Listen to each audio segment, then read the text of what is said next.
Welcome to game changer delivery boys. நம்ம மதுரையிலேருந்து சென்னைக்கு வந்து ஒரு 50 நாள் ஸ்விக்கி ஓட்டினா எவ்வளோ எடுக்க முடியும்னு தான் இந்த கேமு. இன்றைக்கி 6வது நாளோட கேமு. அப்படியே கிளம்பிட்டு அப்படியே ஐஓபி பேங்க் வரையும் போயிட்டு இருந்தோம். ஏன்னா ஸ்விக்கியில் வந்து எனக்கு கேஷ் லிமிட் ஓவர் ஆயிடுச்சு. அப்படியே டெபாசிட் பண்ணிவிட்டு ஸ்விக்கியில் அக்கௌண்ட்லேயும் கட்டிட்டு அதுக்கு எடுத்து போகலான்னு பார்த்தா எரர் ஆயிடுச்சு. அப்புறமேல்கிட்ட கேஷ் டெபாசிட் தான் பண்ணியிருந்தேன். சரி பண்ணி முடிச்சுட்டு சரி சாப்பிட போகலாமேன்ட்டு ஒரு நல்ல கடையை தேடினேன். சரி நான் இந்த கடை சிக்கிச்சு சரின்ட்டு உள்ளுக்கு போய் பார்த்தா சாம்பார் சாதம். சாப்பாடில் சாம்பார் ஊற்றின மாதிரி இருந்துச்சு. ஆனால் மீடியம் இதுதான் இருந்துச்சு. சரி சுட சுட இருந்துச்சு. அப்படியே சாப்பிட்டேன். சூடு இல்லைன்னா சாப்பிட்ருக்கவே முடியாது. சரின்ட்டு சாப்பிட்டு முடிச்சுட்டு பசிக்கு அடங்கலை. அதுக்கடுத்து மறுபடியும் வாங்கிட்டு ஒரு 3 பூரி வாங்கிட்டேன். சின்ன சின்ன பூரியாக இருந்துச்சு. அப்பளம் மாதிரி இருந்துச்சு. சரி வாங்கி அதையும் சாப்பிட்டேன். அதுக்கடுத்து ஜோனுக்குள்ளே போயிட்டேன். ஜோனு வந்து கரெக்டாக இஏ மாலில் தான். அப்படியே போய் வெயிட் பண்ணிக்கிருந்தேன். என் நண்பர் ஒருத்தர் இருந்தார் எந்த ஜோனுன்னு. ராயப்பேட்டை ஜோன் தான். இதுதான் என்னோடய ஜோனு, கொஞ்சம் பார்த்துக்கோங்க. அதுக்கடுத்து ஆர்டர் 20 ரூபா ஆர்டர் போட்டிருந்தான். சரி ஓகேன்ட்டு அதையும் எடுத்து கொடுத்துட்டு அதுக்கடுத்து ஆர்டர் 1 பை 1ஆகவே எடுத்துக்கிட்டே இருந்தான்.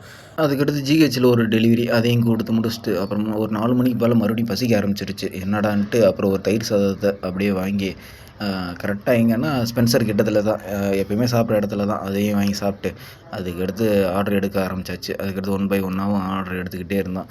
ஈவினிங் நேரத்தில் லைட்டாக தூறல் போடுற மாதிரி இருந்துச்சு. அப்புறமேலு பார்த்தா நைட்டு சொல்ல மழை பெய்ய ஆரம்பிச்சிருச்சு. அப்படியே ரெயின் ஜாக்கெட் போட்டுட்டு அதுக்கடுத்து ஆர்டர் 1 பை 1ஆகவே எடுத்துக்கிருந்தோம். அப்படியே மழைக்கு அப்படியே சுட சுட ஒரு கான் ஒன்று வாங்கிட்டான். அப்படியே ஆர்டர் கொடுக்குற இடத்துல எல்லாம் ஒவ்வொன்றா சாப்பிட்டுக்கிட்டே இருந்தான். அப்புறம் ஸ்டார் பாக்ஸில் தான் ஒரு ஆர்டர் அதையும் எடுத்துகிட்டு போயிட்டு கஸ்டமர்கிட்ட கொடுத்தாச்சு.